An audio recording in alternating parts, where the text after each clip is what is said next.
The final myth that we wanted to bust was that ULAs are simple and transparent. Mark B, I think you're best placed to start off this particular discussion. Yeah, thanks, Dan.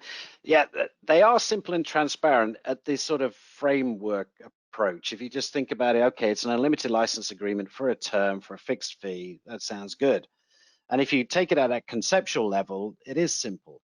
But if you look at it at the contractual level, these things are very well written by Oracle, and a lot of customers don't spend the time understanding the nuances of the licensing and the contractual obligations that they've got during the term and when they're getting out of the term and everything else. And there are some hyperlinks often in these agreements, and those hyperlinks are to things that change over time, and who's tracking that, if anybody. So conceptually, it's a very simple thing to think about, and at a conceptual level, relatively easy for Oracle to sell.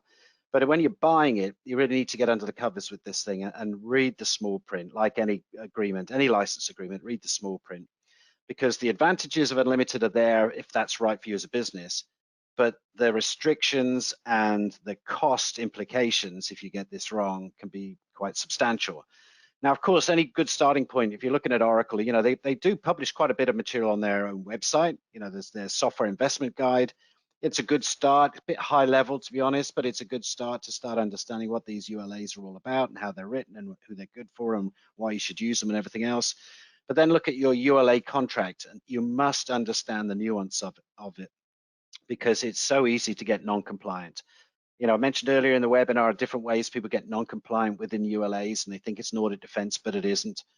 So unless you understand the terminology and what you're allowed to do, and obviously by definition what you're not allowed to do, you know, unless you know that throughout and you can communicate that to all parties who engage and use that ULA or use the licensing of the ULA or responsible for the ULA, if that's not continually communicated out and everybody understands it, then things can get a little awry and you can fall down a few pit holes.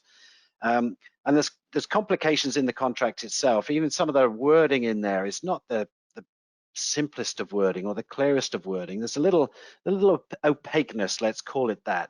And I'm perhaps deliberately so from Oracle's side, in the sense that they write these things in their favor. Of course they do. It's their software, it's their intellectual property. But at the same time, they write things in a way that is clearly in their favor if there's ever a dispute, because, you know, it's their property and they want to protect it. But obviously it's kind of skewed towards Oracle, and all the agreements are skewed towards Oracle. So you need to completely understand before you get into a ULA what you're getting into. You need to monitor it during the ULA process, or else you will get out of compliance, or you will deploy too much software and you will end up paying way more than you need to. And then, of course, you need to understand the agreement specifically well when you're starting to think of getting out of it. So you need to understand the nuances of how you accredit out of the thing and how you go through that whole process, what you need to do and when you need to do it. Because at the end of the day, when you get out of a ULA, one of your senior executives, whether it's your CIO or your CFO, is going to sign off on that accreditation numbers as you come out of the ULA to say this is a true and valid picture of our Oracle usage today. And if those numbers are not right, you're putting an executive in a risky position there if they're signing off on something that's not completely accurate, if you haven't done that right. So from before you get in, you need to understand these contracts clearly and the nuances of them. During, you need to monitor it constantly. Don't just rely on a software asset management tool to help you with these things. You need to monitor the contract and usage and your restrictions and flexibility. You need to monitor all of that. And as you plan to get out of it, you need to be very careful of how you do that. Or else, what are you going to do? You're going to end up licensing, you're going to have too much licensing, you're going to pay for too much, and you're trapped into a big support cost, as Mark's just explained on the previous slide going forward.